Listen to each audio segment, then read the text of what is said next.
It is a Friday edition of Locked On Grizzlies. The sun seems to shine a little bit brighter on Memphis after a win. The Grizzlies knocking off the Sacramento Kings, thanks in large part to their depth. We'll talk about that. Plus, Santi Aldama continuing his strong play might be resulting in a hefty payday coming up on the horizon. And a best and worst case back-to-back coming up. I'll explain what I mean by that and more on this episode of Locked On Grizzlies. Let's lock in.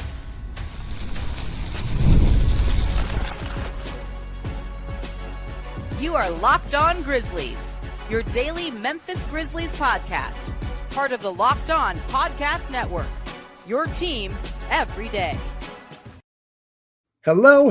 Once again, it is I, Joe Mullinax. This is Locked On Grizzlies, and you are once more with me on a Friday, and you know what that means. It is time to get down on a Friday. You got to get down on a Friday. Fun. Looking forward to the weekend, as a wise philosopher, Rebecca Black, once said. We are partying after a Grizzlies win, and I'm so glad that you could be with me on this installment of the podcast. Today's episode of Locked On Grizzlies brought to you by FanDuel. You can start the season with a big return on FanDuel. New customers can place a $5 bet, and you'll get started with $150 in bonus bets if you win your first $5 bet.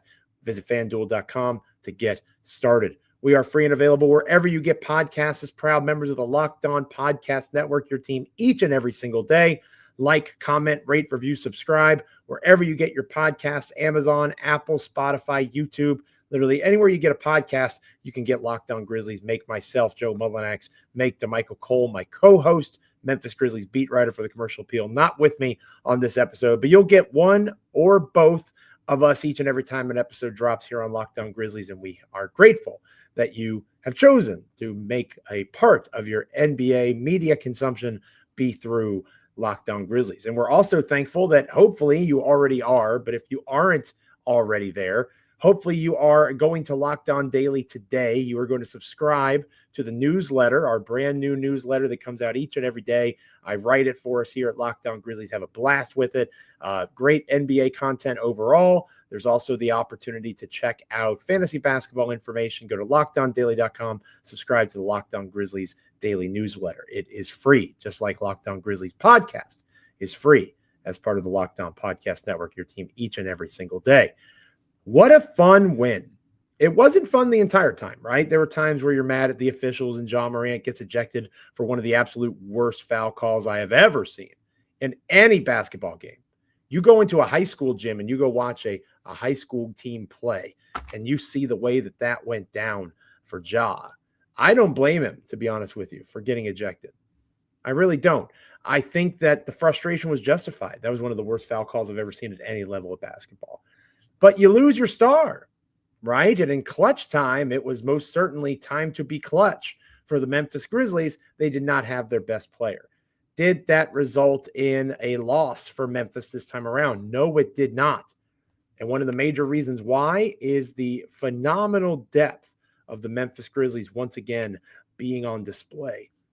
In a 115-110 victory for the Memphis Grizzlies over the Sacramento Kings on Thursday night, only one player, Desmond Bane, played more than 30 minutes in the contest. You had Jaren Jackson Jr. logging 25 minutes. Brandon Clark and Jalen Wells played 18 minutes. Ja Morant, we mentioned the ejection, 28 minutes of play. Wasn't one of Ja's best games anyway. He was 0 for 6 from beyond the arc, 2 of 13 overall from the field. Probably one of Ja's worst games of the year. So obviously you want your best player on the floor when you have the capacity to use him, especially your best offensive weapon. But it wasn't his best offensive game, it's safe to say. The starters, this is a night that you don't always see these kinds of numbers, except for Bane. The starters were Brandon Clark minus 15 and plus minus, Jaren Jackson Jr. minus 17, Jalen Wells minus 27, Ja Morant minus 32. Then you go to the bench. And again, single game plus minus is a flawed stat. I get it. But sometimes it helps prove a point, and I think it does just that in this contest. Santi Aldama, plus 23. Jake LaRavia, plus 25. Jay Huff, plus 30 in 20 minutes of play. Marcus Smart, plus 13 in 26 minutes of play. So you have 4 bench players that played more minutes than 2 of your starters. Brandon Clark only logged 18 minutes. Jalen Wells only played 18 minutes. Aldama, LaRavia, Huff, and Smart all played more than that.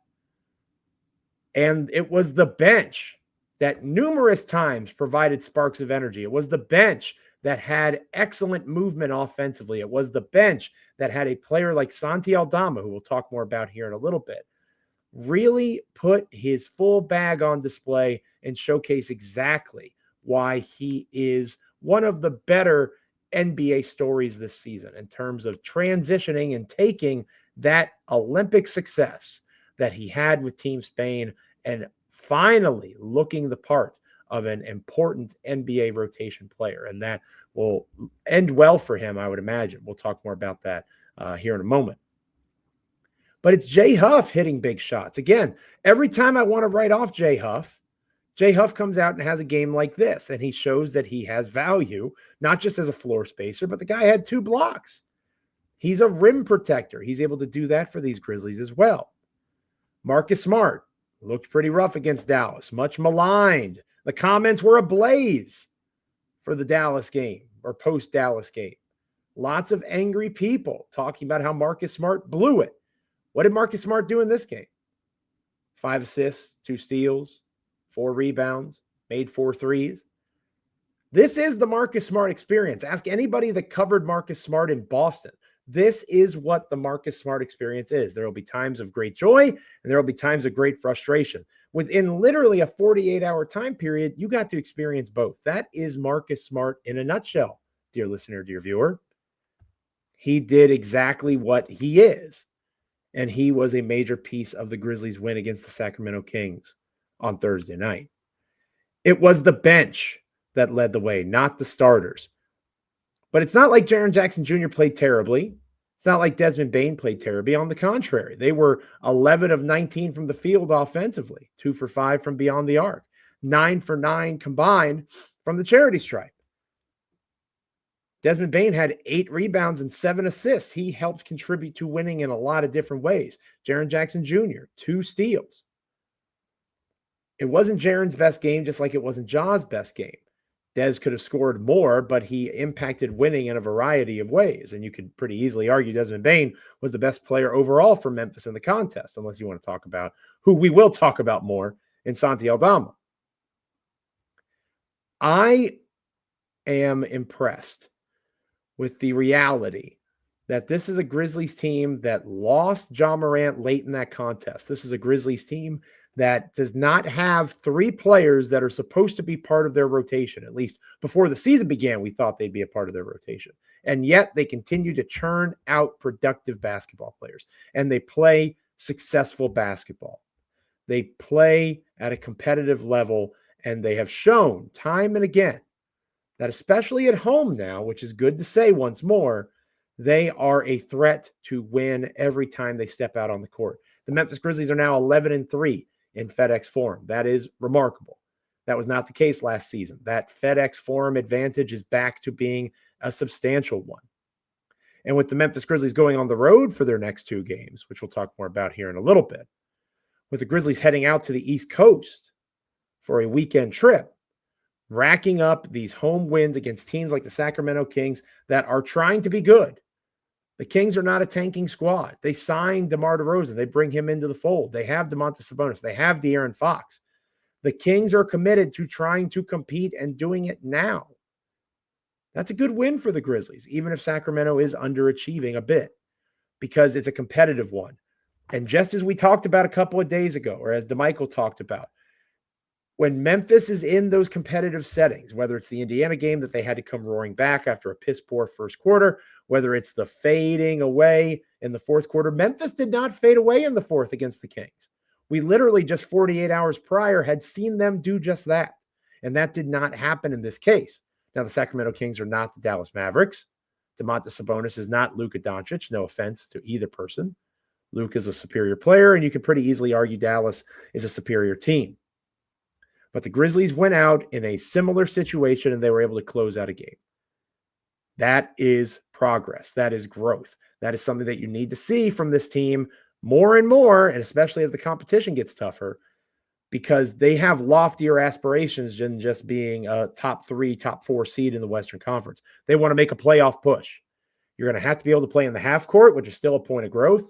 Offensively, you're going to have to be able to defend without fouling, which they did do a lot better against Sacramento than they did against Dallas.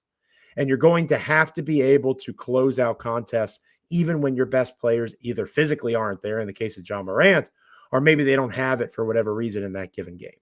The Grizzlies checked all those boxes against the Kings on Thursday night. That's positive. Let me know in the comments. Hit me up on X at Joe Mullinax how you're feeling about the Grizzlies coming out of that win over Sacramento. Again, Memphis is now 15-8, heading into an East Coast back-to-back that we'll be talking more about later on in the show. But first, we're going to be talking about Santi Aldama, who really, you can talk about Desmond Bane and his strengths. I would argue that Santi Aldama was the second best player, has been one of the Grizzlies' best players all year, and restricted free agency is coming. We'll talk about what a contract may look like for him coming up next here on Locked On Grizzlies. Today's episode of Locked On Grizzlies is brought to you by Robinhood Gold. With Robinhood Gold, you don't need a silver spoon to eat up the financial favors of the 1%. Robinhood Gold allows others to get the rates and perks usually reserved for the high society. Now, the resourceful individual with Robinhood Gold can earn the very liberal rate of 4.25% APY on uninvested cash and be rewarded with a handsome 3% retirement boost on IRA account contributions. Robinhood Gold provides the privileges of a high net worth for any net worth. These generous benefits are now available for only $5 a month. The new gold standard is here with Robinhood Gold. Sign up at robinhoodgold.com/gold. Terms apply. For product-specific disclosures, visit robinhood.com/gold. Investing involves risk. Rate may change. Gold membership is offered by Robinhood Gold, LLC. Santi Claus is coming to town. One of my favorite puns that I get to use every year this time of year, the holiday season. Ho, ho, ho, Santi Claus is here. And I wrote about old Santi Claus in our newsletter. Again, make sure you're subscribed. Go check it out at LockedOnDaily.com. If you're listening early or watching early, maybe it's not there yet. I promise it'll be there. Subscribing is the best way to know when it gets there because it'll be right there in your inbox for you. But I write about Santi Claus, Santi Aldama, and the gift that keeps on giving, which is his production so far this season. Listen to Santi Aldama's statistics these last 10 games, including his game that he just played against the Sacramento Kings. In about 25 minutes played, Santi is shooting 57.7% from the floor, a staggering 47% on three-point attempts. He's grabbing 7 rebounds, a little more than 7 rebounds, averaging about 3 assists a game. He is doing a phenomenal job, posting 13 points a contest. He is just a phenomenal player for these Memphis Grizzlies right now. And he is a driving force for this reserve unit, continuing to be as successful as they have been. The Memphis Grizzlies did not reach an extension agreement with Santi Aldama in the offseason. So here's a guy in Santi who is having a career year in assist rate. He's having a career year in terms of his defensive impacts. He's having a career year in a variety of ways. He's scoring the ball. He's being a true sixth man style combo forward for you. And he is entering restricted free agency. Now, what does that mean? Obviously, we still have 60 some games to go. But once the offseason does officially arrive, Santi Aldama will be a free agent. But he's a restricted free agent, meaning that any offer that is made by another team, Memphis has the option to match. And I think I have found the number that I am comfortable matching with Santi Aldama in terms of his production matching the pay that he will certainly be getting a raise in terms of how he's been playing. Obi Toppin of the Indiana Pacers, and this is per Spotrac, or Spotrac, 4-year, $58 million contract with the Pacers this past offseason. The average annual salary of that, $14.5 million. I'd be willing to go up to $15 million a year on average for Santi Aldama. And here's why. Because as you watch this Grizzlies team compete, you watch them play, and you see how this new look, especially offense, is executed. The larger the sample size gets, the more and more we see that guys that are able to create their own shot, create their own movement, and get other guys moving within their sets are having greater success than others. Luke Kennard's a great example of that. Luke Kennard is an elite three-point shooter. I love Luke Kennard. I argued for Luke Kennard over Scottie Pippen Jr. on yesterday's show in terms of playing. Luke Kennard was sick. Scottie Pippen Jr. ate some of those minutes, but Scottie didn't play a ton in this contest. The phenomenal part of what Santi Aldama is doing is he is providing not necessarily the consistent elite floor spacing. Again, we got to respect what Luke Kennard has done over the span of his entire career, not just a 10-game stretch. But Aldama is a versatile offensive and defensive player that can do a variety of different things at a 6'11" height. Jake LaRavia, another example of a bigger frame, a bigger body, still able to shoot the basketball, right? But he can create off the dribble. He can defend in a variety of ways. He's an improved passer. There are levels to their games that they are able to better sync up with what Memphis is trying to do on both ends of the floor than somebody like Luke Kennard. Luke Kennard is currently playing on a 1-year, $9.25, I believe it is, $1 million deal.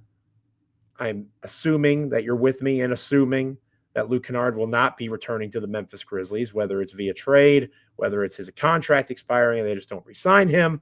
Cam Spencer's continued rise and financial need mean that Luke Kennard probably is not long for this Grizzlies life. That's $9.25 million that'll be freed up. Plus the $3 million that Santi already makes. That puts you, the $4 million. So 9.25 plus $4 million that Santi already makes. That puts you at about $13.25 million right there that can be fed to Santi Aldama this offseason. And you find ways to make it up to that $15 million number. Excuse me. I think Santi is more than worth it because that confidence that he was able to develop through having such a large role with Team Spain in the Olympics is carrying over to the NBA. Finally, it's there. You see Santi Aldama utilizing his frame better than he ever has. It's like he's learned that he's 6'11", and he's able to get to the glass and be a physical player in the paint. He's not elite in terms of doing that consistently, but he is elite in terms of his rim finishing. He is scoring at the rim at a higher rate than he ever has at any point of his entire career. Again, this is from my newsletter post that you can check out, lockedondaily.com. Make sure you're subscribing in your inbox. This is a guy that is posting career high assist rates, career high effective field goal percentages, career high rebounding rates. He is doing so many different things that help contribute to winning. Gosh, that matters. That matters so much. The ability to contribute to winning, not just scoring the basketball, not just putting the ball through the hoop. There are so many pieces to being a successful basketball player. And so much of it has to do with physicality. I like to say that basketball is a contact sport. Football is a collision sport. A sport like that, there's a lot more violence. In basketball, there's still contact. There's fouls that are called. Sometimes they're even phantom fouls, like the one that was called against Ja Morant that led to his ejection. But basketball is a physical game. And if you have a frame that you can utilize the physical gifts that you've been given, the better that you figure out how to use those, the better off you will be. And Santi Aldama, whether it's the confidence of Team Spain and his role with that group, whether it is just maturity at the NBA level, he is positioning himself better at the rim, getting better lines of sight in terms of his shot. He is defending at a higher level than he ever has before, both on the perimeter and at the rim. He is doing things that, frankly, I didn't think he was capable of doing. And it's exciting to see because this is a guy who is looking for a more permanent residence, right? Obviously drafted by the Memphis Grizzlies back in 2021. How does this Loyola Maryland product stick in the NBA? Having a malleable skill set that fits with a variety of kinds of players and putting yourself in a spot to show that you can create not just for yourself, but you can create for others. You can contribute not just in terms of scoring or creating scores for others, but in terms of defending and rebounding. Santi Aldama has really put all of those pieces together better than he ever has at any point of his NBA career. So again, Obi Toppin, 4 years, $58 million, about $14.5 million a year. That is what I would set as the floor for a Santi Aldama extension. And the Grizzlies can pay it. You have one more year of the Jaren Jackson contract being a descending deal, and then an almost certain max extension will kick in for him. Brandon Clark makes about $12.5 million a year. You give Santi about 14.5-ish. Your front court reserves, assuming Zach Edey's a starter, but even if he's not, 2 key contributors to your front court are here for the duration or at least for the foreseeable future. And you're able to continue to build around the unique and diverse skill sets of both guys.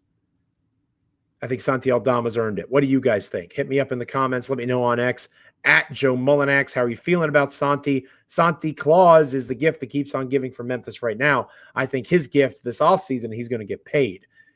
Could be by anybody, but the Memphis Grizzlies will have the ability to match in restricted free agency. Certainly something to keep an eye on as the season grinds forth. When we come back here, we're going to preview a very unique East Coast back-to-back that Memphis will be embarking on this weekend. Stick around.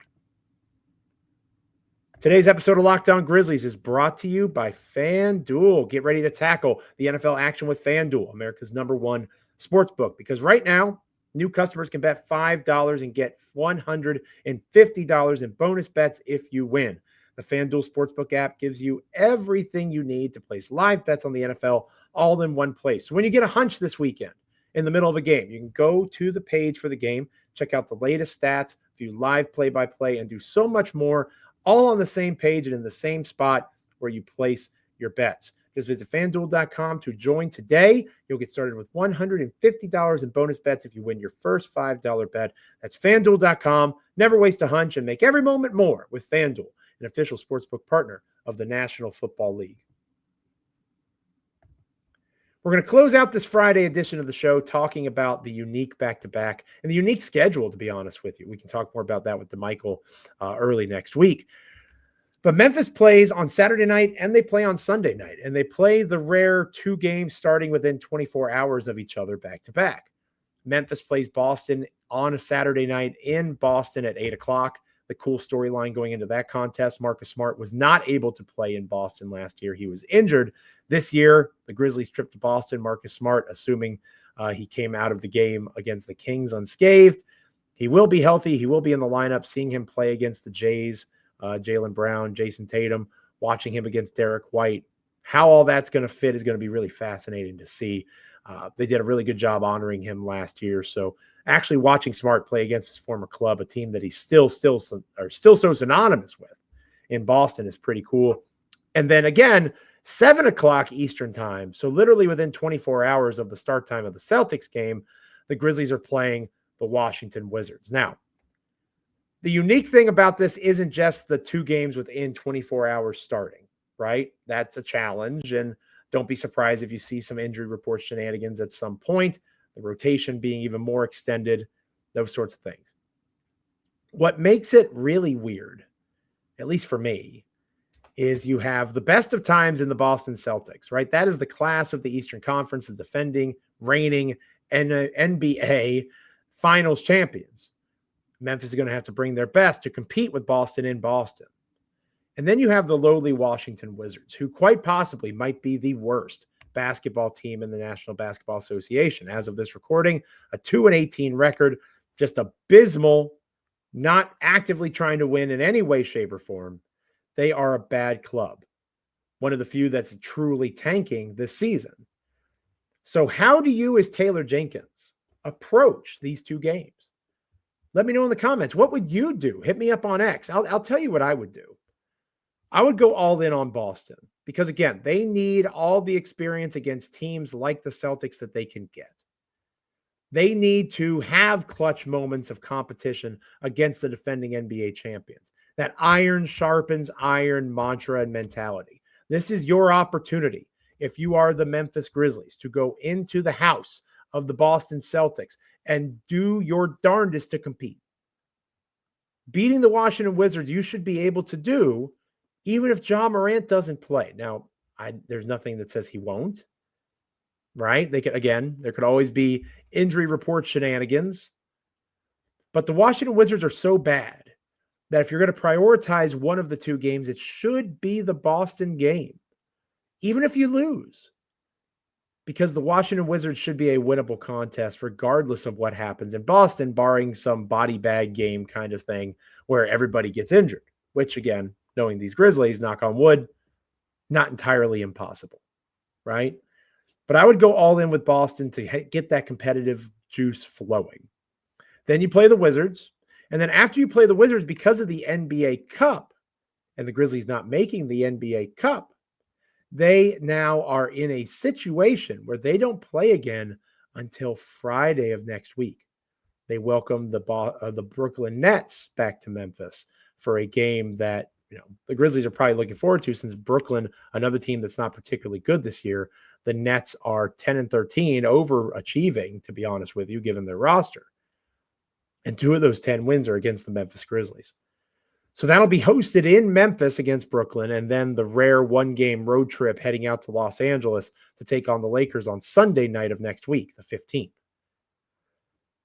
Then the Grizzlies don't play again until Thursday, December 19th, again at home against the Golden State Warriors. So over the next 2 weeks, the Memphis Grizzlies only play 5 basketball games and only 1 back-to-back, the 7th and the 8th. So I understand the desire to keep these guys fresh. I get it. When you have the depth that you have, when you have the ability to use a rotation and keep miles off of their legs, I'm all for it, especially as long as you keep winning, right? There's so many different ways to win a basketball game, to win at anything in life, really. And as long as it's working, it's hard to really complain. It's when it stops working that the complaints often flow freely, right? Not the case in this particular instance just yet, because Memphis is winning. But even in the wins, with the majority wins, for every 2 wins, there's been a loss, and people point out the rotations every time the Grizzlies lose. I would have Ja Morant play both games, and I would have Jaren Jackson Jr. play both games, and I would have Desmond Bane play both games. If you want to limit their minutes against the Washington Wizards, so be it. But there shouldn't be injury report chicanery. That shouldn't exist. This is an opportunity for Memphis to play basketball in a meaningful way and rack up wins, especially against the Wizards, right? You can't say rack up wins against the defending champs. But to get that opportunity at high-level competition and then pick up a big win and then have 4 days off, that's not hyperbole. Monday, Tuesday, Wednesday, Thursday, no basketball games for the Memphis Grizzlies. And that Friday game's at home. So they'll come back from Washington Sunday night, you'd imagine, and they'll have several days at home, a couple of days to practice, you'd imagine, for sure, before they get into a game against the Brooklyn Nets that they'll be favored to win. Let the boys play. Let them play. Don't overthink this. You need to continue to pick up as many victories as you can. If you get too overly cute and you trot out a Scottie Pippen Jr., Cam Spencer, Jalen Wells, Brandon Clark, Jay Huff starting 5 or something like that, Washington has NBA players on their roster, right? It's not like they're a bunch of guys that don't know how to play the game at the professional level. They're not particularly good, but if you disrespect the game at that level, things can come back to bite you.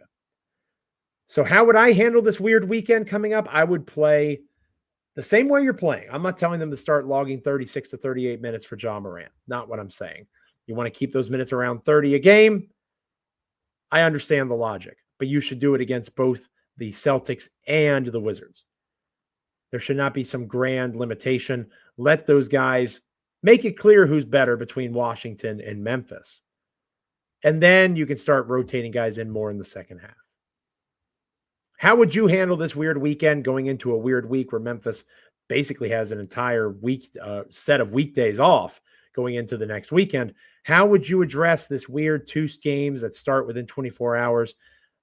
It's an interesting weekend for Memphis. And again, for me, the thing that makes it most interesting is you have the highest of highs in the Eastern Conference with the defending champions, and then the lowest of lows with the worst team in the NBA, you could argue, in the Washington Wizards. It's going to make for interesting television, and I know that we're going to talk a lot about it on our next episode of Locked On Grizzlies, where we'll review the weekend that was. We can talk about the Celtics game, talk about the Wizards game, and then maybe look ahead. There were injury reports about Zach Edey, updates coming out about these guys, how they're doing, wanting to see what this all will look like as guys come back from their current injury situations. And again, Luke Kennard didn't play due to illness. Hopefully he gets back in the mix starting Saturday against Boston. Thank you so much for being with us on this episode of Locked On Grizzlies. Make sure you're liking, commenting, rating, reviewing, subscribing, wherever you get podcasts. We are free and available. We are proud members of the Locked On Podcast Network, your team each and every single day. Again, Apple, Spotify, Amazon, YouTube. It's all good. Continue to make myself and Michael Cole, my co-host, parts of your NBA and Memphis Grizzlies content consumption.